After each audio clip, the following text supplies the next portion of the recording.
Not like that I've been doing it wrong all of these years. We're going into our 17th year, and a lot of it has been shooting from the hip. Well, and it's not just that. I'm going to give you a little more credit here. Things change so quickly in what we do. Yeah. That what you did last year is not necessarily applicable for this year. Absolutely true. Which is why in the beginning of the year I said, F it. Let's start all over. No, I've put even in the few days between the holidays that I was able to take an hour or two away to think about things. I did put together some semblance of a plan for 2025, which is what I feel like most entrepreneurs should be doing, right? Agreed. Let's try to figure out how we can make these things work or whatever it is.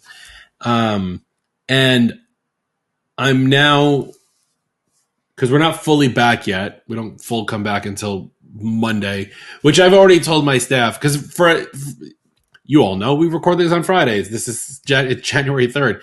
I warned my staff, January 6th is going to be a show. It's going to be bad. People are like, what is this? What is this thing with letters on it in front of me? I've never seen this thing before. That level of So I'm going to talk to my team when we meet next and kind of go through these plans, because I think one of the biggest things is to make sure that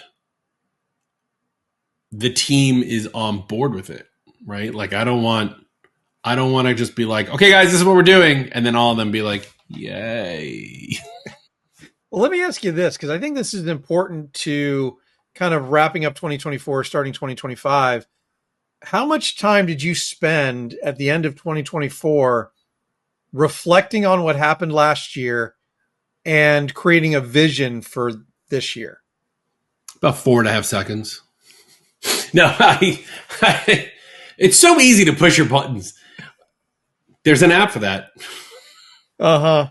No, I did, because one of the big metrics for me has always been our year-over-year revenue, right? Which is a weird metric to track, but with how much my business has changed from 17 years ago, it's really one of the only metrics that is trackable across all this time. And the national small business average is 3%?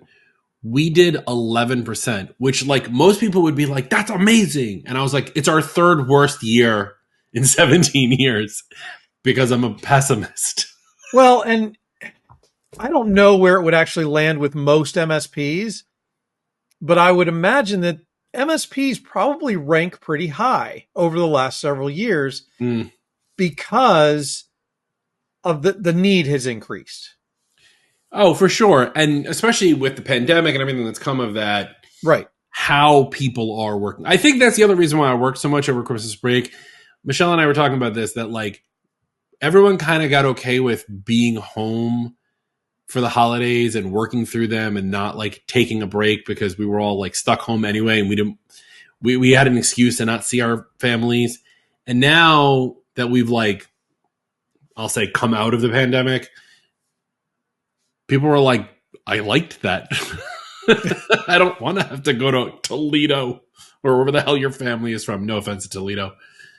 But so they just work through it. It's also why I think that we've seen a massive decrease, and maybe it's just the area we live in, but we've seen a massive decrease in holiday stuff, lights and blow ups. And the Jews call it mushbucha, but it wouldn't translate for Christmas stuff.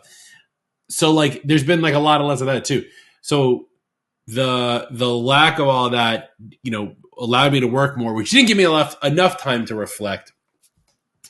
But I did, with the how the industry has changed, I don't try to compare myself 2024 to 2008 when I started. I try to compare myself, over the last couple of years and see what that trend looks like and things like that. And what I should be happy about more than anything else is that it's always been upturn. even 11%, while yes, it could be our third lowest year, the two lowest years for us were negative numbers. And that was back when I was on my own, when I like put too much money into one account or I screwed something up or whatever. And I haven't been on my own now for close to 13 years. So like, I can't really compare that, right? There's things that once I now that the year has ended and I can look at the numbers holistically for the year, I can dive into them. I can figure out which departments are doing better than others. I can figure out which products are doing better than others. And we can, lean in on those things to make stuff better. This has been a weird cold opening because it's supposed to be funny and we haven't done anything funny. And we're just leading right into the episode that we Except you're pushing my buttons. Where's the button that goes near?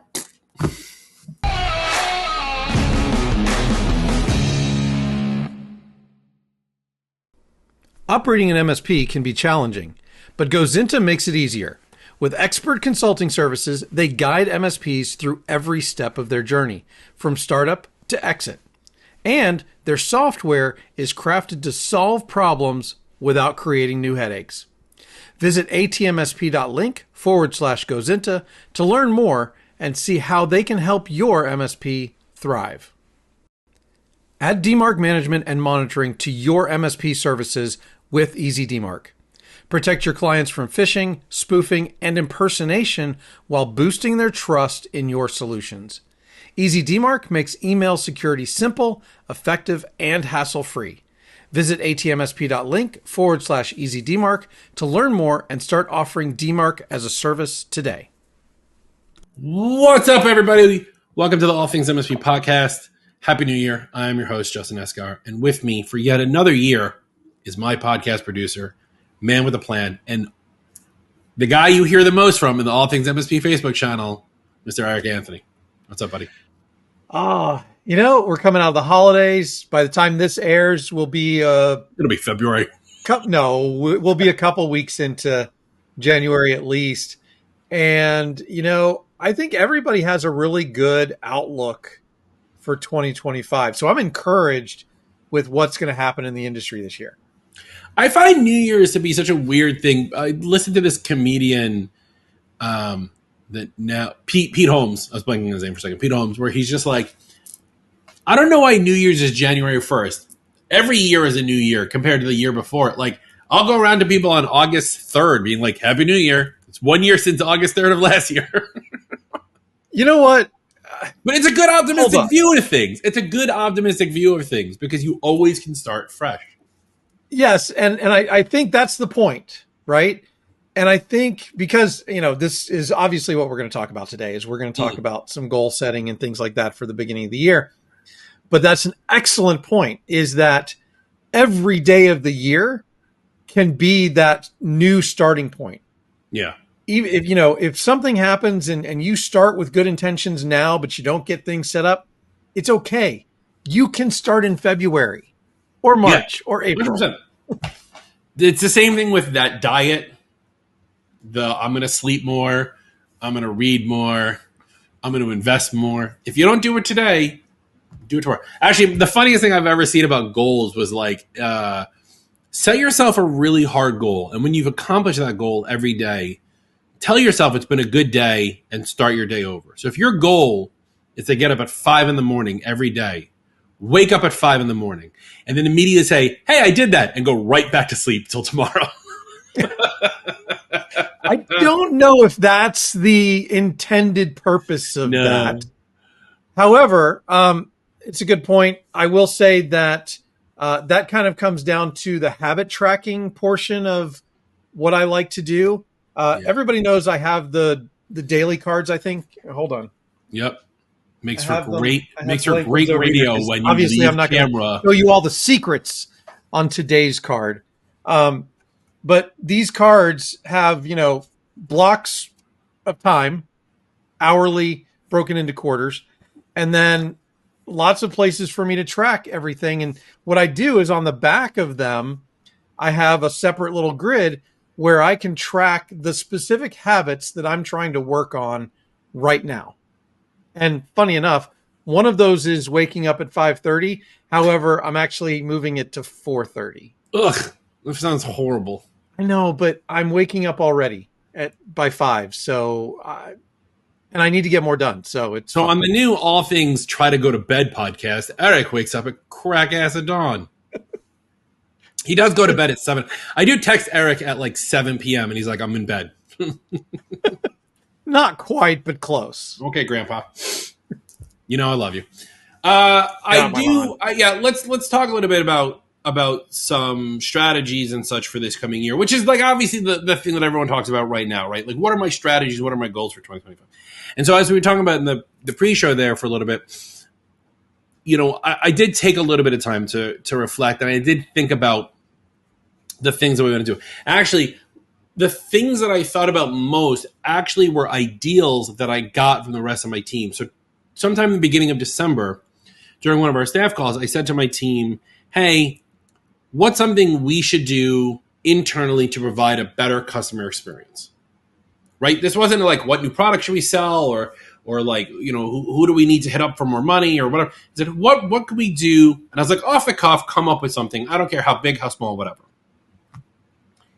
And one of the things that we don't have at Virtua is a official quote unquote account manager, because I never really felt like we're at the right size for an account manager. Plus, account managers, in my opinion, are just people to keep people happy, not necessarily bringing in more money. And if we know anything about me, I'm all about making money. So I've been thinking about that, and I'm going to promote our friend Paul Green for a second. Paul is doing a thing in the beginning of the year to increase your leads, right? So I was like, I'll check up. I like Paul. I'll check out his thing. And his response was like, do you have a CRM? And I was like, no. Because we've talked about this before. Like, I tried HubSpot once, and like, no shade, but like, I opened it up and it looked like I got hit in the face with like the Big Apple Circus with all the lights. I opened the page. Like, I signed up. The sign up was easy. Put in my email, put in my password. It opened up and it vomited all over my face. So I was like, I immediately canceled because I could not deal with it. So I was like, okay, well, we don't have an account manager and we don't have a CRM. So I was like, the first thing I need to do is either look for something that's going to work, or instead of adding another tool to my list, let's build something in something we have. And so we use ClickUp.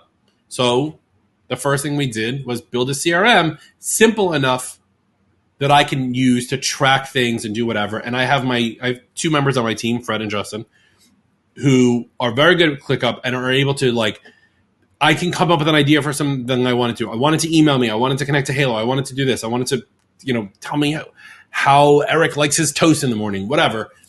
And they're building all those parts out for me, right? So it's like a little bit of me, a little bit of delegation.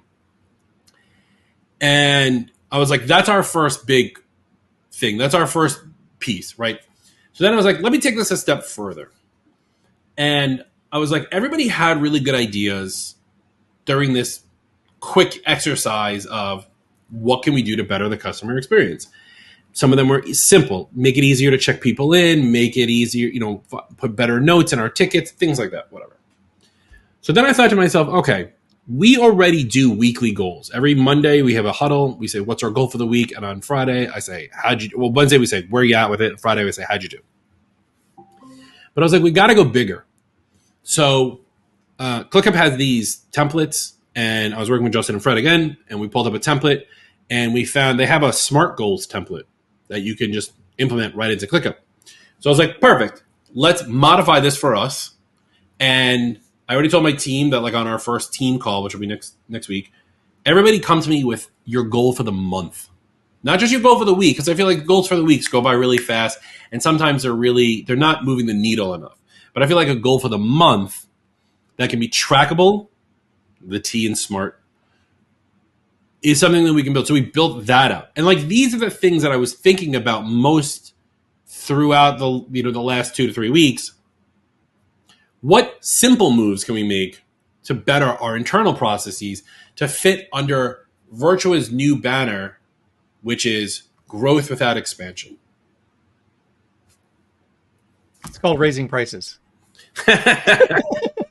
That's already included. That's already in our contract. If you don't have a contract, Bradley Gross is waiting for you. But Right.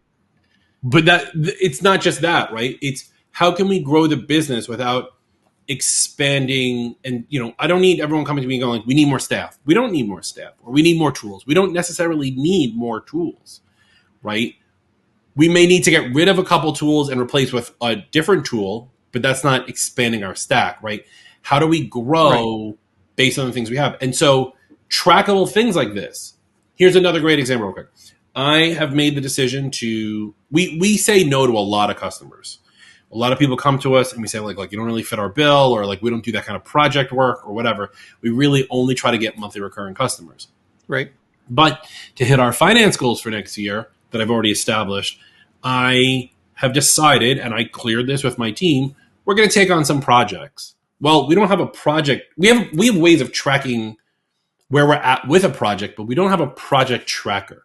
Like I don't have a tracker that's telling me that we did a project and we closed it and we made this much money. We do have like the progression because it's all in our tickets. So I just went in and built something just for myself. So that way at the end of the year, I can go, we did 108 projects and this is how much money we made on projects, separate of like what's in QuickBooks or, Halo or whatever. So I have a quick reference guide to say like, these are and these are the ones that work the best. These are the ones that were most profitable. And so we can try to target more of those, back half of the year or next year or whatever. Right. And the other thing that I would add to that, because that type of project or professional services work, whatever you want to call it, is a great lead into a recurring revenue contract. Mm-hmm, mm-hmm. So you also would probably want to tie it to your marketing processes so that once you complete a project and you have this trusted history with a new client, that you are presenting them with the opportunity. Okay, we've done this one project for you. We've identified these things that we could manage for you. Let's talk about what that would look like. Yeah. So all of these things, like, and nothing I'm talking about here is new to anyone who's listening. Like, we've all, as MSPs, had these ideas or tried these processes. The trick is to what you're saying earlier about, your cards, is that they have to be things that can be written down and tracked and managed in that regards. But It can't be something that takes too much time out of like my day. If I'm spending all day managing the CRM as opposed to making the phone calls, I've lost it, right? So one of my favorite management, I'm not going to call him a guru because he's older than that. Peter Drucker says what gets measured gets managed. Yeah. Right. And that's absolutely true. But you're right. So many people stop measuring because it's too difficult to measure. And that's one of the most important things as we're setting goals for this year is you have to do exactly what you did. And you have to set up a methodology for measuring it that you're actually going to do. And that's honestly, that's why I use these cards instead of a bullet journal to keep track of my daily to-dos and my habit tracking and my schedule. I mean, my calendar is in the computer. Let's, because it has to be. Yeah. Okay. But it's so much easier for me to carry around this little card and reference it, just having it sitting on my desk for all those things that I want to measure. I do, again, going back to like the simplicity of things, because so new year, new you, and I started working out again, right? And I started working out a couple of days before New Year's because I wanted to get my body back into the swing of things. And when this actually came up in the Aces channel, which was like, what's something y'all want to do better this year? And someone was like, I really want to start working out again. I have no excuse. You can't see this on camera, but my gym is literally 4 feet to my left. Like there's a double glass pane door and I can see my weights sitting on the floor right there. And for months, I watched those weights get collected in dust. And so I was like, you know what? I want to look a little bit better before Aces coming up in May. I want to do these things. But I was thinking about all of these things you have to track when you want to look better, get better, be more healthy, whatever. So I just signed up for MyFitnessPal, and I'm not endorsing them in any way, shape, or form because I signed up for about an hour and a half ago. But the amount of stuff that they want you to track to figure this stuff out is so overwhelming. I'm already mad by it. Like I don't wear my Apple Watch to sleep because the battery will die. So I need to figure out a sleep Right. tracker so I can track my sleep. I need to log literally every meal I eat. That's a pain in the ass. I also, however, want to log the days that I'm working out. And whilst the Apple Watch does make it easier because you can turn on the fitness mode and it'll track and you can look at your calendar. Really, actually, I watched over the Christmas break. There's this guy on YouTube. His name is Mr. Who's the Boss. He's like this Southeast Asian dude out of England, and he bought a new home. If you want to get super jealous, watch his stuff. But whatever. And he just released his new smart gym. Of course, it's sponsored by like Techno Gym, so he's got like $250,000 worth of like new gym equipment that he's never going to use or whatever it is. But the thing that caught my eye the most was he literally has I think it was a pegboard or like a little board that has stickers. Every day you work out, you just put a sticker on the board. Yep. I got a whiteboard that's like, you can see it in my camera shot here, right there, that is never used because it's in a really bad position that I'm going to put once we're redoing the walls in the gym. But once those are done, I'm going to put the whiteboard up there and I'm going to make a grid and I'm going to say, did you work out today, fatty? And I'm going to put like Monday, Tuesday, Wednesday, Thursday, Friday, and I'm going to mark the days that I worked out. Because I think like a simple visual tracker, way easier to use. And it's the same thing here. Like my fear with using ClickUp is that I don't have it open all the time or it's not annoying me enough to want to do something. That's where I always fail. Knowing that will help me try to be in it more, but everybody's a little different. Some people are really regimented about having their project management software open on a second monitor, always right there. Like I don't have room in my office here, despite the size, for like a TV on the wall that has it on there at all times. Right. What's funny about this, now that I'm thinking about this, I used to live and breathe by monitoring systems. I don't remember what it was called, but years ago when I worked for the ISP and then I started on my own, we had this like, it was basically like an uptime tool. Like it told us when clients were going up and down. Right. And even when I started on my own and I would roll this out at clients, I had a dedicated computer with a small monitor on it, just up all the time with it in the corner. Or when I got to a much bigger monitor, I had it as like an inlay on my desktop. So I can see it all the time. I don't do that anymore. And I definitely should, because I think like I would have something up in my face. I would just need to figure out how to make it happen somewhere in my space. So quick side question. That dashboard that you're talking about, did it bark at you? Only if something went down. Yeah. Okay. It was Hound Dog.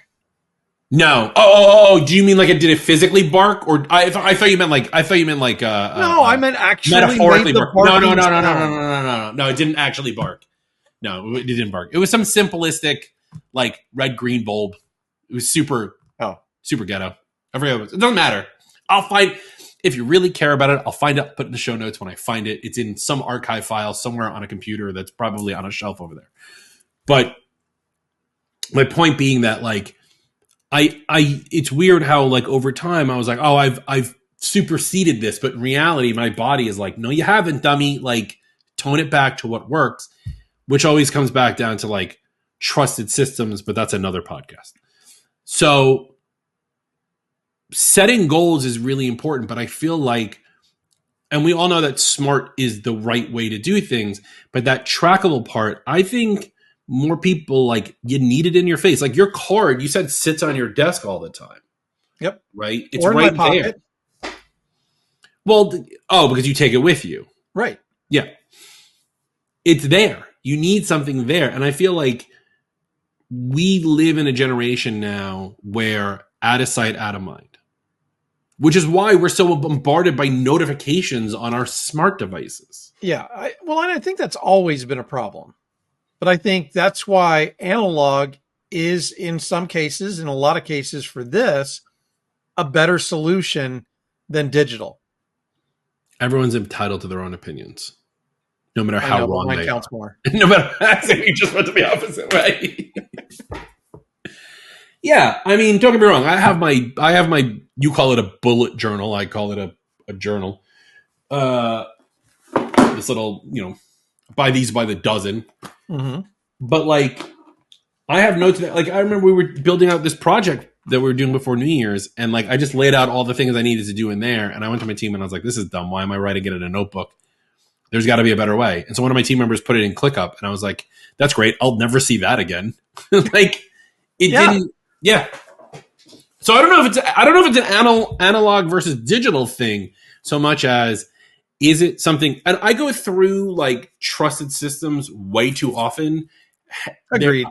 I'm not a trustworthy. I don't trust a lot of people very easily, nor do I trust systems. So like I've been through like Todoist or the Reminders app or ClickUp or back to the Reminders app or Post-it notes or notebook. Like I need something that's going to feed me the notifications that are important for me to be able to do things and weed out the rest. And that is not an app that exists.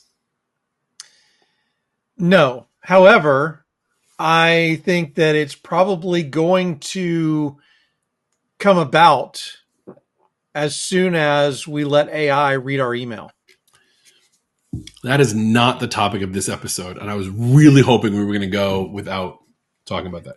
Let's talk about AI for a second, though, because going back to setting goals, though, I decided to take a half a day, and I played with our friend's ChatGPT, and I wanted it to help create some playbooks for us, operational playbooks for us to do over the next year.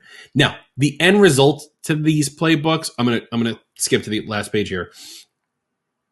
They weren't wonderful. They weren't mind-blowing. They weren't anything that I didn't already think about in some way, shape, or form. However, they were all of my ideas condensed into a single document. Well, and it got you from 0 to 50% much faster than you would have on your own. And now that last 50% is where your value comes in. Right. The humans have to come in. So I started off with, and I want to share the way I did this with everyone, because I would like everyone who is listening to try this out and see how it works for you. You can see that I opened up ChatGPT because the glow on my monitor just changed from the normal dark that I have. By the way, ChatGPT lets you have folders now if you're in the paid. I saw that. Project folders. Project folders. Okay, so my first prompt, if I can get all the way to the top. Welcome to Virtual Computers. You're now our Chief Growth Officer. Help me create some playbooks to increase our profit, not just gross numbers for 2025. Ask me what you need to provide the best solutions. Try to be concise and clear with no extra fluff. Remember, you're now part of the C-suite. You answer only to me, the CEO. What data do you need to understand your role, understand our business, and then be able to create solutions, playbooks, etc., to help us grow the company for the year? And so it started to ask certain things, and then it like in the beginning it was good, right? Hey, give me your revenue breakdown by service line. What's your profit margin? Who are your top clients? How are leads sourced? What kind of budget allocation are you using? What is your conversion rate on your sales pipeline? All of these are great questions.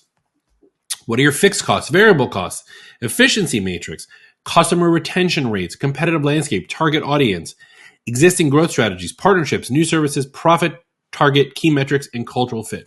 All of these are wonderful things. So of course I said, ask me this, slowly. That's where I went off the rails, because as soon as it got through the first grouping of business overview, it started to provide solutions for those things. It didn't continue down that list. So by the end of it, I got observations about particular clients and who's using what. And I use client names just to feed so that way I can keep track, retention risks and things like that. How do we expand out on our shop, and and then it came to like building out a YouTube channel and a CRM, to which I said, I don't have a CRM. And it said, you fool, whatever. And so it very easily went to the left, and I wish I could go back to the top and start it over again. But it did, however, in doing this, going back to your point of raising prices, help me create new plan tiers. So like our normal plans are, we have a basic, which is just MDM, and that's it. And we have and premium, which is like MDM, DNS, filtering and hours and a couple other pieces, right? And it was like, well, what about like a basic plus or a premium plus or a middle or like things like that? And we played out a couple scenarios to make that work. So it did come up with some stuff, right? And at the end of it all, I have a 3-page playbook here, building out a new referrals program, getting customer testimonials and advocacy, which, by the way, neither of those are rocket science ideas. These are things we've thought about, but gave us some other ideas. For example, give them dark web monitoring for free as a bonus for signing somebody up or whatever it is. And it even gave me the execution steps. Draft a referral announcement email, set up a tracking system using Google Sheets or ClickUp, and here are the column names. Client follow-up campaign. Gave me an upsell campaign. Gave me a targeting marketing campaign. Even gave me ideas for what to do for the repair shop. And the last one, which I liked, was long-term vertical expansion, and gave some suggestions on how we can go after them. So like I said, like there's some, it did some stuff, but it comes down to the prompts, obviously. But all of these things were like, oh, we can definitely make goals out of all of these. I'll shut up now. Well, so we try not to talk about AI too much, right? Yeah. But I think this is a great way to take some nebulous ideas, brainstorm them with somebody that you can talk to at 2 a.m. because you're up worrying about this stuff, and actually get some answers back that, no, they're not the end all be all, right? It's not meant to be. Yeah. But you're going through iterations faster with something like ChatGPT than you would on your own. And I think that's the primary value of doing something like this, is you're iterating through it faster because you have that person, A, that's always available, and B, is very quick to respond. I actually, while you were talking about that, I'm like, you know what? You could take a list of all of your clients and their website addresses and go feed that into ChatGPT and say, tell me who my ideal clients are. Yeah, 100%. And or give me, what makes these clients similar or different. And then you can start using that information to narrow down things like marketing. Because it's really easy to take that information and then extrapolate out what makes them similar so you can write in their language, right? Which is another thing. We've talked about this when it comes to SEO. So wait, hold on. Let's bring this back to goals. So using something like ChatGPT, as much as we don't like talking about AI, you're right. It is good for iteration, and it is good for all of us who are up at 2 a.m, even though you're going to wake up in 2 hours. So the ideal here is like, you could ask ChatGPT, help, you're now an entrepreneur as an MSP. Help me come up with some goals to do X, Y, Z within my business. But you, the human, have to know what that is going to be, right? If you want to double your net profit. By the way, people who tell me, like, somebody posted like, what's your MSP goal? And someone's like, I want to double my top line revenue for the year. I was like, you are shooting for the moon, homie, because unless you're making $15,000 a year, to double your top line revenue in 1 year is a massive undertaking. Depends on size. I know the person who wrote. They're like a 2-person office.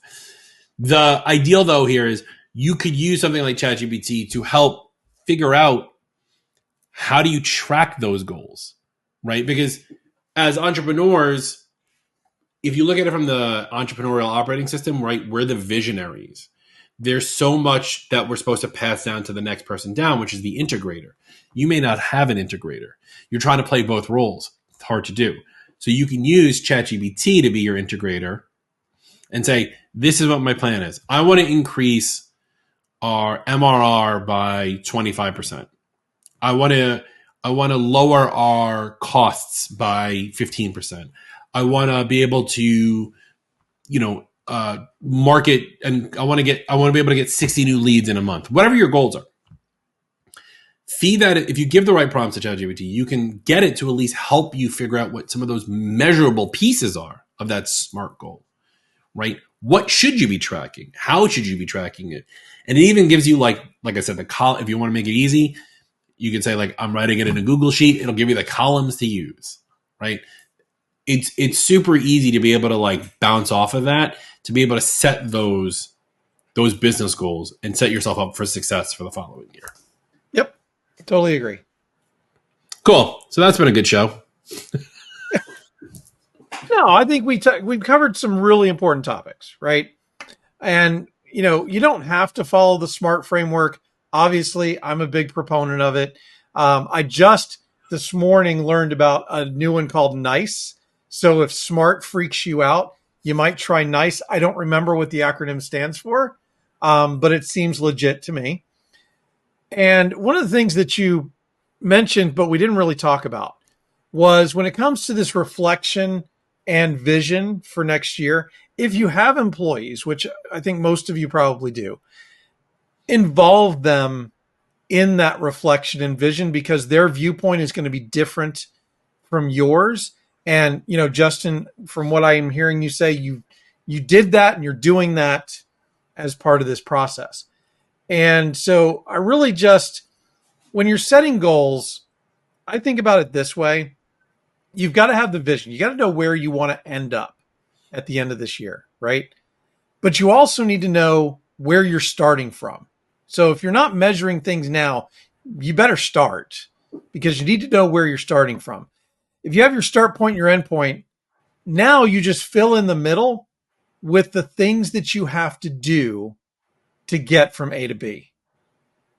And some of those might be projects that are just done one time to get ready or prepare to get you down the road. Some of them may be habits that you have to do over and over and over again and track until you get to that goal. Agreed. We're so agreeable today. It's a very agreeable thing. I don't know what NICE is, but here, let's set ourselves some goals right now for the podcast, right? My goal for this podcast is to increase our listenership by 30%, right? Which means you, the listener, need to go tell all your friends to join the Facebook group at facebook.com/group/allthingsmsp. Follow us on YouTube at youtube.com/@allthingsmsp. And tell your friends to go listen to us on your favorite podcasting app.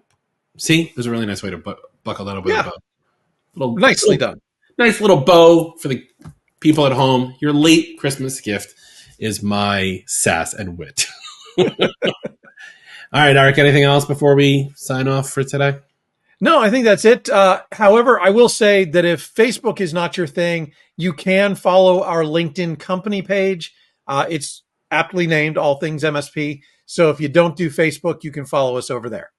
Yeah, you could, or you could just go to Facebook. That's Eric. I'm Justin. Bye.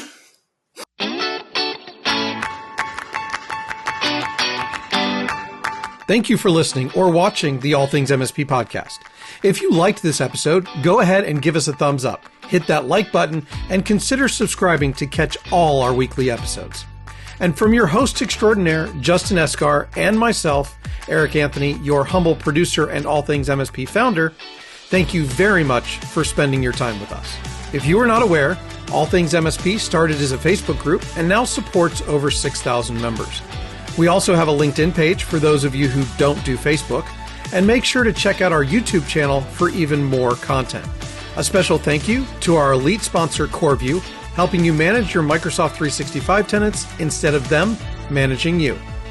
Thank you to our premier sponsors, EasyDmark, Helped, Gozinta, MoveBot, and SuperOps. And thank you to the rest of our sponsors. Without sponsors, we could not do what we do for the MSP community. Please consider checking them out. The All Things MSP podcast is a BizPow LLC production. The views and opinions of the hosts and guests are their own and do not reflect the thoughts and opinions of any employer, vendor, sponsor, or random taxi driver in the Metro DC area. Be sure to join us next week for another exciting episode.